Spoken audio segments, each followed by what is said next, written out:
Assalamualaikum warahmatullahi wabarakatuh. Baiklah, saya Siti Atifah dengan NIM 21060109 akan mempresentasikan materi bab 13 mengenai kebijakan neraca pembayaran, utang, krisis keuangan, dan stabilisasi.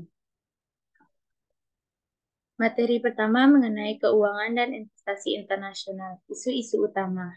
Setelah meninjau berbagai transaksi neraca pembayaran suatu negara dan tren terkini dalam neraca perdagangan negara-negara berkembang, kita akan mengamati dimensi dan dampak dari krisis utang di negara-negara berkembang. Fokus awal kita adalah melihat bagaimana krisis utang yang besar muncul selama tahun 1980-an dan mengapa utang masih menjadi penghambat pertumbuhan yang serius di Afrika bertahun-tahun. Setelah krisis menerpa, bagaimana krisis ditangani pertama kali di Amerika Latin dan kemudian di Afrika, dan siapa yang memikul beban program stabilisasi dan penyesuaian yang dituntut oleh IMF. Krisis 1980-an dianggap penting karena cakupannya dan dampaknya pada perlambatan kemajuan pembangunan di puluhan negara berkembang, dan penelitian mendalam selama bertahun-tahun mengenai pengalaman tersebut. Materi kedua mengenai pos-pos neraca pembayaran. Yang pertama yaitu tinjauan umum.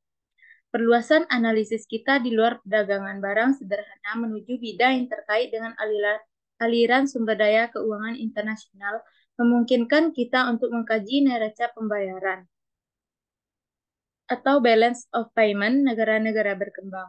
Transaksi berjalan akun berfokus pada ekspor dan impor barang dan jasa, pendapatan mestasi pengangsuran utang, dan pengiriman serta transfer sang neto swasta dan publik. Secara spesifik, transaksi ini mengurungkan nilai dari ekspor atau saldo perdagangan barang.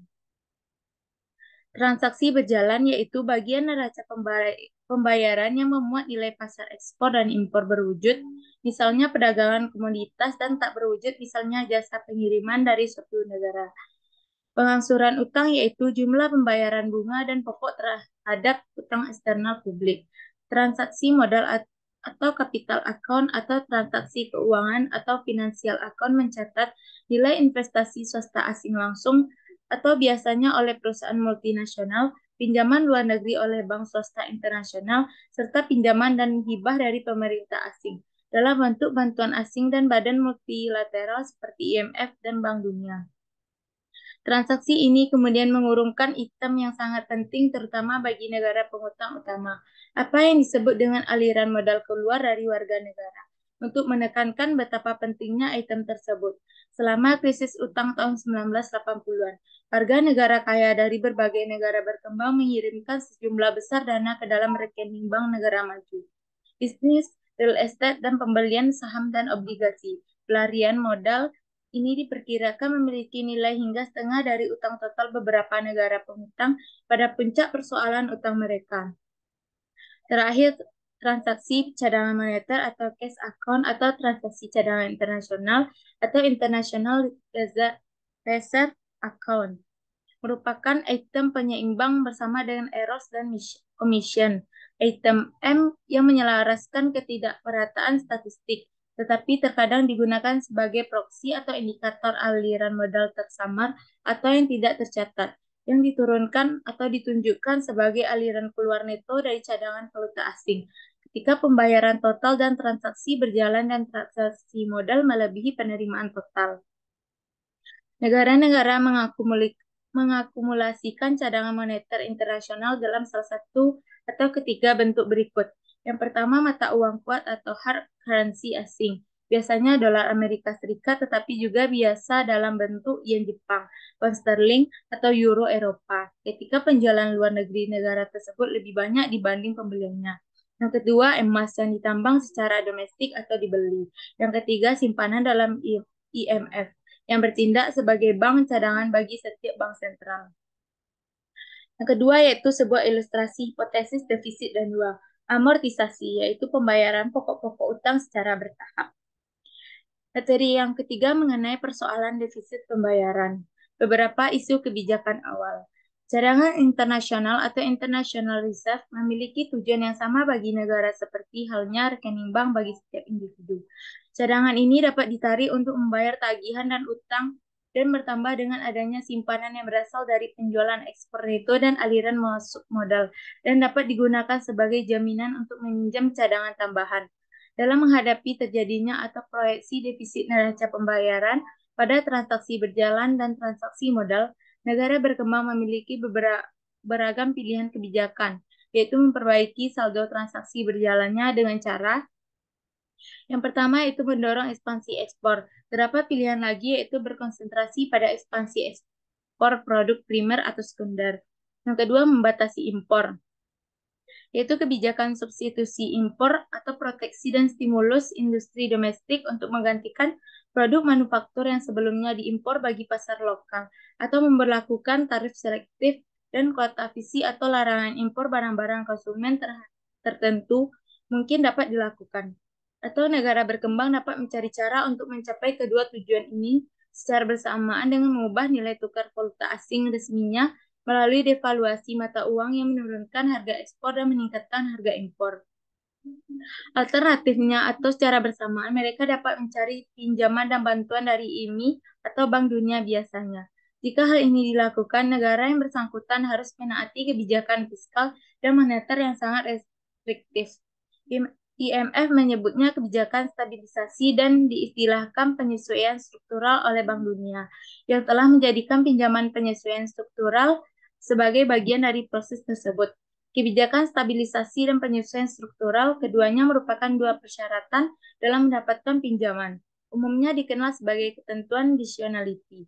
Kebijakan ini dirancang untuk mengurangi permintaan domestik sehingga dapat menurunkan impor dan mengurangi tekanan inflasi yang mungkin dapat berkontribusi pada nilai tukar yang ditetapkan terlalu tinggi dan dapat memperlambat ekspor dan mendorong impor.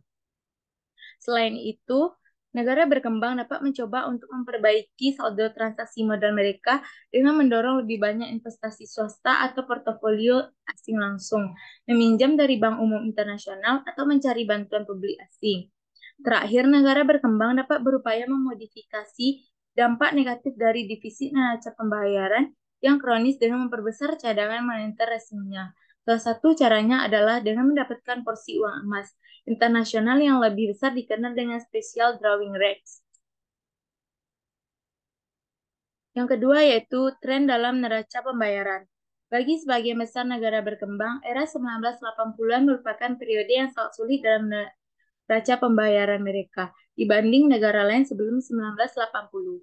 Strategi pembangunan konvensional telah memungkinkan negara berkembang beroperasi dengan defisit transaksi berjalan yang besar karena impor barang modal dan barang menengah dibutuhkan untuk menyediakan mesin dan peralatan demi industrialisasi yang pesat. Pendapatan ekspor dihabiskan tetapi tidak seluruhnya. Untuk impor ini, pembiayaan atas defisit ini kemudian dapat dimungkinkan melalui transfer sumber daya yang besar pada transaksi modal. Akan tetapi selama 1980-an, dunia ketiga mengalami penurunan transaksi berjalan dan transaksi modal yang cukup parah. Alasan utama penurunan saldo transaksi berjalan pada tahun 1980-an dan 1990-an antara lain, yang pertama, anjloknya harga komoditas termasuk minyak. Yang kedua, resesi global pada tahun 1981 sampai 82 dan 91 sampai 93 yang menyebabkan kontraksi besar dalam perdagangan dunia. Yang ketiga, meningkatnya proteksionisme di negara maju terhadap ekspor dari negara berkembang. Dan yang terakhir, nilai tukar yang ditetapkan terlalu tinggi di beberapa negara berkembang, kunci seperti Argentina. Materi yang keempat mengenai akumulasi utang dan kemunculan krisis utang. Latar belakang dan analisis. Akumulasi utang eksternal atau external debt merupakan fenomena biasa di negara berkembang pada tahap pembangunan ekonomi di mana pasokan bunga domestik rendah, defisit pembayaran transaksi berjalan tinggi, dan pur barang modal diperlakukan untuk memperbanyak sumber daya domestik sebelum awal 1970-an. Utang eksternal negara berkembang relatif kecil dan biasanya menjadi fenomena umum. Mayoritas kreditor adalah pemerintah dan lembaga keuangan internasional seperti IMF. Bank Dunia, dan Bank Pembangunan Regional sebagian besar pinjaman bersifat lunak atau berbunga rendah dan diperpanjang untuk tujuan penerapan proyek pembangunan dan memperbesar impor barang modal. Akan tetapi, selama akhir 1970-an dan awal 80-an, Bank Umum mulai memainkan peranan besar dalam pinjaman internasional dengan mendaur ulang surplus yang berasal dari petrodolar, OPEC, dan mengeluarkan pinjaman umum bagi negara berkembang untuk mendukung neraca pembayaran dan mengembangkan sektor ekspor. Meskipun pinjaman luar negeri dapat sangat bermanfaat, menyediakan sumber daya yang diperlukan untuk mendorong pertumbuhan ekonomi dan pembangunan. Jika dikelola dengan buruk akan memakan banyak biaya. Biaya utama terkait dengan akumulasi utang eksternal yang besar adalah pengasuran utang. Pengasuran utang adalah pembayaran amortisasi atau likuiditas utang pokok dan akumulasi bunga, merupakan biaya tetap kontraktual pada pendapatan real dan tabungan domestik. Ketika utang makin membesar atau ketika bunga meningkat, biaya pengangsuran utang pun membesar. Penting untuk memahami konsep dasar yang dikenal sebagai transfer dasar atau basic transfer. Transfer dasar suatu negara didefinisikan sebagai aliran masuk atau keluar neto dari valuta asing terkait dengan pinjaman internasionalnya. Transfer dasar dihitung sebagai selisih antara aliran masuk modal neto dan pembayaran bunga pada akumulasi utang yang ada. Aliran masuk modal neto merupakan selisih antara aliran masuk modal kotor dan amortisasi utang sebelumnya. Selanjutnya, awal mula krisis utang tahun 1980-an. Benih krisis utang 1980-an disemai pada periode 1974 sampai 1979 ketika terjadi lonjakan dalam pinjaman internasional, ditambah dengan adanya peningkatan besar harga minyak OPEC pada tahun 1974. Negara berkembang mulai memainkan peranan yang lebih besar dalam perekonomian dunia, dengan tingkat pertumbuhan rata-rata 6,6% selama 1967 sampai 1973. Meksiko, Brazil, Venezuela, dan Argentina di Amerika Latin di antara berbagai negara berkembang lain mulai banyak mengimpor terutama barang modal, minyak, dan banyak mengikuti penerapan strategi pembangunan berorientasi keluar. Mereka mulai mengembangkan ekspor secara agresif. Dalam menghadapi tingginya harga minyak dan resesi dunia, ketika itu tingkat pertumbuhan ekonomi negara industri jatuh dari rata-rata 5,2% pada periode 67 sampai 74 menjadi rata-rata 2,7% setelah 74 hingga akhir 70-an. Banyak negara berkembang berupaya mempertahankan tingkat pertumbuhan tinggi mereka melalui tambahan pinjaman. Meskipun pinjaman dari sumber resmi, terutama pinjaman yang tidak lunak, bertambah secara signifikan, jumlahnya belum cukup untuk memenuhi kebutuhan pertumbuhan ekonomi. Terlebih lagi, negara dengan impor yang melebihi ekspornya ragu-ragu untuk mendekati sumber keuangan resmi, seperti IMF, yang mungkin akan mengenakan kebijakan penyesuaian yang kurang menguntungkan. Oleh karena itu, negara-negara yang baru terindustrialisasi dan berpendapatan menengah beralih kepada bank umum dan pemberi pinjaman swasta lain, yang mulai mengeluarkan pinjaman umum untuk menopang neraca pembayaran. Bank umum atau komersial yang memegang sebagian besar dari surplus OPEC. Akibat dari seluruh faktor ini, utang eksternal total negara-negara berkembang berlipat ganda dari 180 miliar dolar pada tahun 1975 menjadi 406 miliar dolar pada tahun 1979, meningkat sebesar 20% setiap tahunnya. Pada tahun 1971, sekitar 40% dari jumlah uang eksternal merupakan pinjaman tidak lunak. Lepas dari peningkatan kewajiban pengangsuran utang yang cukup besar, kemampuan sebagian besar negara berkembang untuk memenuhi pembayaran utang mereka selama tahun 1970-an akhir masih efektif. Ini merupakan imbas dari iklim ekonomi internasional pada saat itu. Terakhir, selama keseluruhan periode akumulasi utang, salah satu tren yang paling signifikan dan bertahan adalah peningkatan besar dalam pelarian modal swasta. Diperkirakan bahwa antara tahun 76 dan 85, sekitar 200 miliar dolar dana keluar dari negara pengutang besar. Dalam menghadapi situasi kritis ini, negara berkembang memiliki dua opsi kebijakan. Mereka dapat memangkas impor dan memberlakukan kebijakan fiskal dan moneter yang ketat, sehingga menghambat pertumbuhan dan sasaran pembangunan. atau mereka dapat membiayai defisit transaksi berjalannya yang semakin tinggi melalui tambahan pinjaman eksternal. Materi kelima mengenai upaya penanggulangan instabilitas makroekonomi, kebijakan stabilisasi IMF klasik, serta kritik terhadap kebijakan tersebut. Program stabilisasi IMF. Salah satu tindakan penanggulangan tetapi sering kali ragu untuk dilakukan oleh negara yang sedang menghadapi instabilitas makroekonomi atau macroeconomic instability atau inflasi tinggi serta defisit anggaran pemerintah dan pembayaran luar negeri yang parah. Bersama dengan meningkatnya kewajiban utang luar negeri adalah dengan menegosiasikan kembali utang dengan bank swasta internasional. Gagasan dasarnya adalah untuk memperpanjang periode pelunasan utang pokok dan bunga untuk memperoleh tambahan pembiayaan dengan ketentuan yang lebih ringan, dengan menggantungkan diri pada IMF untuk mengenakan kebijakan stabilisasi yang sangat ketat, proses yang disebut dengan ketentuan, sebelum menyetujui pemberian dana pinjaman melebihi kuota legal IMF mereka. Bank-bank swasta ini menafsirkan keberhasilan negosiasi dengan IMF sebagai indikasi bahwa negara peminjam melakukan upaya serius untuk mengurangi defisit pembayaran dan mendapatkan valuta asing yang dibutuhkan untuk melunasi pinjaman sebelumnya. Terdapat 4 komponen dasar dari program stabilisasi IMF. Yang pertama, penghapusan atau liberalisasi atas kendali pihak pemerintah terhadap pertukaran valuta asing dan impor. Yang kedua, devaluasi nilai tukar resmi mata uang domestik. Yang ketiga, pemberlakuan program anti-inflasi domestik ketat yang terdiri dari pengendalian kredit perbankan untuk menaikkan tingkat bunga dan cadangan minimum, pengendalian defisit pemerintah, pengendalian peningkatan upah, terutama penghapusan indeks upah dan mencabut beragam bentuk pengendalian harga dan mendorong pasar yang lebih bebas. Dan yang terakhir, lebih terbuka terhadap investasi asing dan membuka diri pada perekonomian internasional.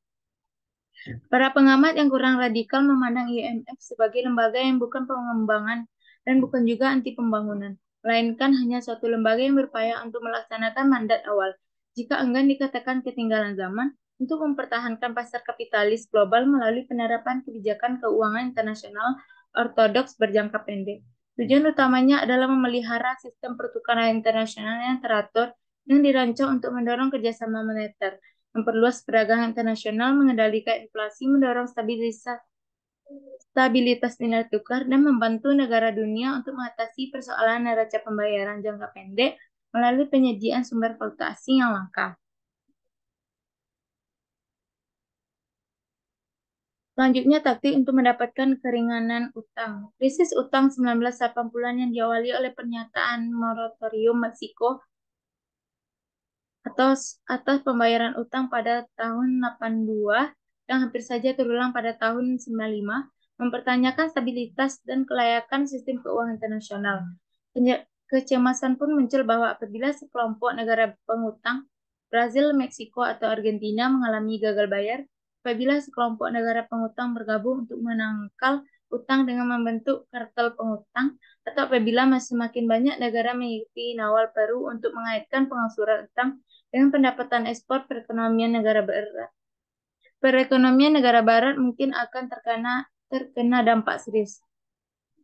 Setelah kemunculan krisis utang, sebagian besar negara berkembang terputus dari pasar modal internasional.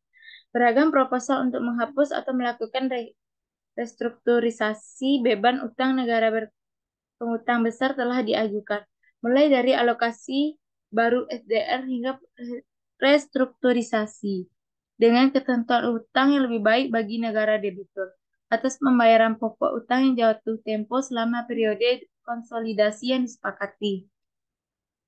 Yang paling terkenal mungkin adalah pengaturan Paris Club yang memberikan persyaratan yang sangat lunak, disebut juga dengan persyaratan Toronto. Bagi Bank Umum, rencana beradi tahun 1989 mengaitkan penghapusan sebagian utang bagi pinjaman tertentu terhadap dukungan finansial dari IMF atau Bank Dunia, menjamin pembayaran sisa utang dan juga komitmen negara peminjam itu untuk menerapkan program penyesuaian ketat. IMF mendorong pasar bebas, menerima investor asing, dan merepatriasi modal di luar negeri. Selain itu, telah ada banyak pembahasan mengenai swap utang untuk ekuitas. Sebagian besar privatisasi yang terjadi di negara pengutang di Amerika Latin dibiayai melalui pengaturan swap ini. Namun sisi negatifnya adalah fakta bahwa investor asing membeli aset real milik pemerintah negara berkembang seperti perusahaan baja dan telepon pada tingkat diskonto yang tinggi. Pengaturan lain yang lebih menarik tetapi kurang signifikan adalah swap atau alam debt atau foreign nature stop yang ditunjukkan untuk menghasilkan komitmen pemerintah negara berkembang terhadap pelestarian lingkungan atas aset-aset dalam seperti hutan hujan di Ekuador atau Taman Nasional di Costa Rica. Sebagian besar swap utang untuk alam ini dicanangkan oleh organisasi dan pemerintah atau LSM seperti World Wildlife Fund atau Nature Conservancy. Mereka membeli IOU negara pengutang pada harga diskonto dari bank lokal dan kemudian restrukturisasinya ke dalam pembayaran mata uang lokal yang kemudian akan digunakan katakan untuk melestarikan sumber daya alam langka. Yang pasti krisis utang memperlihatkan kesaling tergantungan dan kerapuhan sistem ekonomi dan keuangan internasional. Hal ini juga menunjukkan bahwa bukan negara berkembang saja yang rentan terhadap peningkatan kecil dalam tingkat bunga Amerika Serikat. Negara maju juga dapat dirugikan oleh kegagalan ekonomi atau kebijakan publik di negara berkembang utama. Materi yang keenam mengenai utang najis dan pencegahannya. Utang najis atau odious debt merupakan konsep dalam teori hukum internasional bahwa seperti halnya ketidakberlakuan kontrak yang ditandatangani di bawah tekanan utang negara yang digunakan oleh pemerintah yang kurang demokrat yang tidak sesuai dengan kepentingan masyarakatnya, sebaiknya dianggap tidak berlaku. Utang najis seperti ini hanya mencerminkan utang pribadi pejabat rezim yang berkuasa, bukan utang negara yang menjadi tanggung jawab bersama warga negara. Konsep ini memiliki sejarah panjang. Awalnya tercetus secara implisit meskipun dahulu istilahnya berbeda. Oleh Meksiko setelah penggulingan Kaisar Maximilian, satu yang didukung oleh Prancis dan oleh Amerika Serikat atas nama Kuba dalam negosiasi setelah Perang Spanyol-Amerika tahun 1898, di mana Amerika Serikat membantu pemberontak selama Perang Kemerdekaan Kuba sembari mendapatkan pengaruh jangka panjang. Konsep ini secara eksplisit dikemukakan pada tahun 1927 oleh ahli hukum Alexander Sachs, diktator yang dianggap telah merampok sejumlah besar dana publik sembari menambah utang luar negeri banyak ditemukan di berbagai negara berkembang. Hukum di negara kreditor dapat dibuat untuk melarang penyitaan aset negara berkembang untuk pelunasan utang najis, dan bantuan asing bagi pemerintahan berikutnya dapat ditahan apabila mereka masih membayar utang najis tersebut. Jayachandran dan Kramer menyarankan bahwa konsep ini sebaiknya diterapkan dalam beberapa cara, misalnya, sekalipun pengadilan internasional tidak bisa tercipta, prosedur ini dapat dilangsungkan melalui Dewan Keamanan PBB, dan beberapa koordinasi bahkan dapat dicapai melalui inisiatif sejumlah LSM dan pemimpin terkemuka atau melalui mekanisme campuran formal dan informal. Meskipun konsep utang najis ini mungkin belum berlaku untuk saat ini, persepsi bahwa sebagian utang yang menjadi beban negara Afrika dapat dinyatakan sebagai utang najis mungkin menjadi salah satu alasan mengapa penghapusan utang untuk negara pengutang besar dan berpendapatan rendah di Afrika sangat didukung dunia internasional. Materi ketujuh mengenai resolusi krisis utang 1980-an sampai 1990-an dan kerentanan yang berkesinambungan.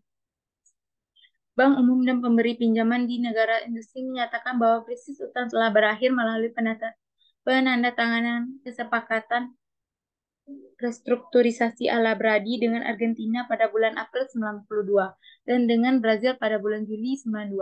Tetapi bagi banyak negara, terutama di Afrika, persoalan ini masih pelik dan krisis utang mungkin dapat terulang. Hal ini terbukti terjadi pada akhir tahun 94 dan awal 95 ketika Meksiko, salah satu kisah keberhasilan dalam penjadwalan ulang utang, terpaksa mendevaluasikan mata uangnya dan mencari pinjaman siaga khusus untuk membayar kewajiban utang jangka pendeknya.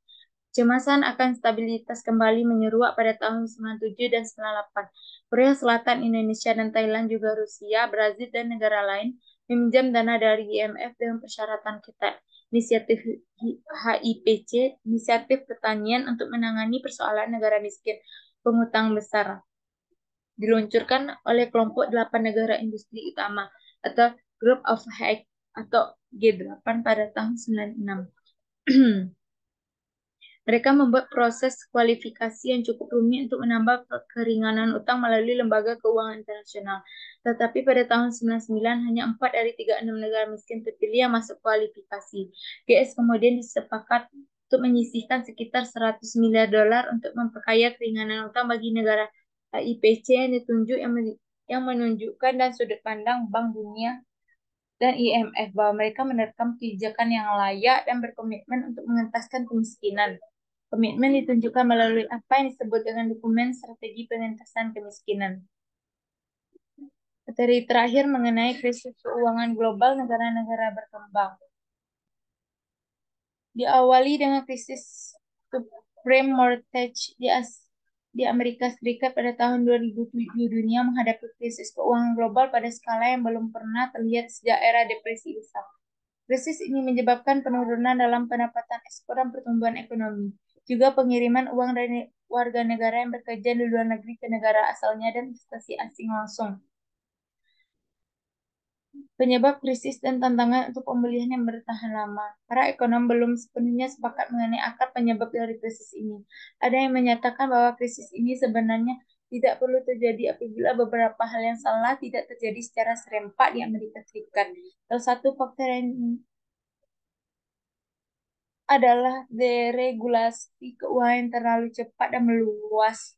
Deregulasi dilakukan dalam bentuk pencabutan aturan yang memisahkan perbankan umum dan perbankan investasi tanpa adanya kerangka regulasi yang layak untuk menghentikannya. Kegagalan untuk meregulasi instrumen keuangan baru, kurangnya penegakan hukum atas peraturan sebelumnya, dan tingkat bunga yang rendah secara artifisial.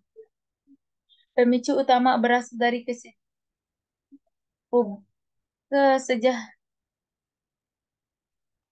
kejahatan publik yang mendorong kepemilikan rumah melalui pemberian pinjaman subprime disokong dengan dukungan perusahaan pemerintah yang memiliki jaminan tersirat, terutama Freddie Mac dan Fannie Mae, beserta pengemasan dan penjualan kembali pinjaman ini tanpa mengindahkan potensi dan resikonya.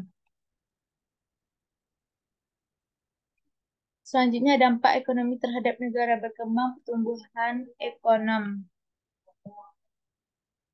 Pada tahun 2007 dan paruh pertama 2008, negara berkembang tidak begitu terkena dampak krisis dibanding negara maju, tetapi pada paruh kedua tahun 2008, dampaknya cukup parah sebagian besar negara berkembang yang berlanjut hingga tahun 2009.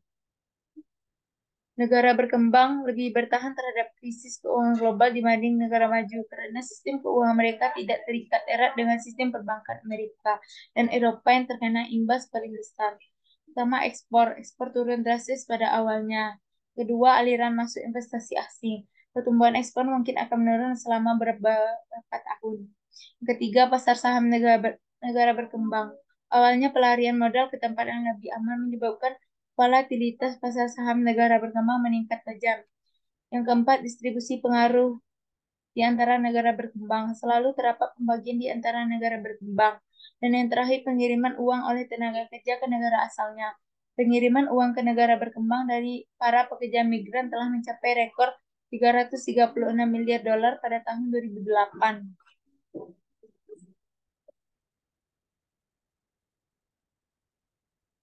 Selanjutnya, kemiskinan. Pertumbuhan yang lebih rendah telah mengurangi tingkat pengentasan kemiskinan di sebagian besar negara berkembang. Dan di banyak negara, jumlah orang yang hidup dalam kemiskinan telah bertambah. Dan yang terakhir, kerangka kebijakan. Sejumlah negara berkembang mulai mempertimbangkan ulang fokus mereka untuk berperan lebih besar dalam globalisasi. Selanjutnya, beragam dampak di antara wilayah berkembang. Cina dan kontroversi nilai tukar Cina juga mengalami tekanan besar untuk mengizinkan mata uangnya mengalami apresiasi pada musim gugur. Asia Timur dan Tenggara terkecuali Cina, perekonomian berpendapatan tinggi di wilayah tersebut bergantung pada ekspor untuk pertumbuhan jika dilihat dari standar global dan semua negara ini mengalami penurunan ekspor yang substansial. Perekonomian India telah bertahan dan krisis keuangan dengan cukup baik. Amerika Latin terlepas dari kekhawatiran akan terulangnya krisis keuangan global di masa lalu, banyak negara di sana yang bertahan di terpa awal pada krisis awal, terutama Brazil. Namun Meksiko mengalami kontraksi ekonomi sebesar 6,5% pada tahun 2009 di saat krisis akibat dekatnya hubungan ekonomi dengan Amerika Serikat.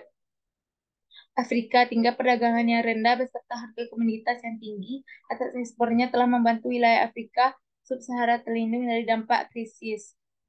Prospek bentuk pembelian dan stabilitas. Yang pertama, Amerika Serikat masih mengalami defisit perdagangan yang tinggi, yang sepertinya masih jauh dari harapan untuk kembali ke tingkat yang sebelumnya. Kedua, defisit fiskal yang juga tinggi di hampir seluruh negara OECD berpendapatan tinggi. Ketiga, persepsi pasar akan risiko gagal bayar pemerintah tinggi. Meski saat ini secara historis mengalami kebalikan. Dan yang terakhir, risiko deflasi masih lebih tinggi daripada normal. Hal ini memperparah kesulitan lain yang muncul akibat krisis baru. Manfaat ekspor produk manufaktur ke negara pendapatan tinggi masih berlangsung. Apabila peluang melakukan hal tersebut berkurang akibat pertumbuhan yang sangat lambat. Peluang sekaligus bahaya. Dalam aksara Cina, krisis dinyatakan dalam dua kata. Wei yakni simbol untuk bahaya atau bahaya besar, dan ji yang merupakan simbol peluang atau titik balik. Seperti halnya bahasa rumit. Para pakar bahasa memiliki perbedaan pendapat tentang penggunaan kata ji dalam konteks ini. Kemudiannya pamor G8 oleh G20 kelompok negara yang lebih besar yang mencakup negara berkembang utama merupakan catatan sejarah yang penting munculnya Cina sebagai mesin pertumbuhan regional dapat mengurangi ketergantungan ekspor ke negara barat dan memang beberapa negara Afrika sangat antusias akan kemunculan Cina sebagai investor komoditas yang dapat mengimbangi perusahaan barat yang sejak lama mendominasi wilayah itu. Namun harapan menjadi redup di banyak negara berkembang atas akses yang terbuka dan stabil ke pasar negara maju. Sejak krisis tahun 2008, para politikus menganggap kurang bijaksana memandang hal ini sebagai perluasan konsesi perdagangan. Krisis ini juga membuka mata negara berkembang bahwa terlepas dari adanya jaminan peraturan dari WTO, ternyata Amerika Serikat, Uni Eropa, dan negara maju lainnya dengan mudah kembali pada proteksionisme. Setidaknya dalam jangka pendek apabila mereka memandang langkah ini sebagai hal yang bijaksana. Sekian presentasi saya hari ini. Saya sudahi dengan Assalamualaikum warahmatullahi wabarakatuh.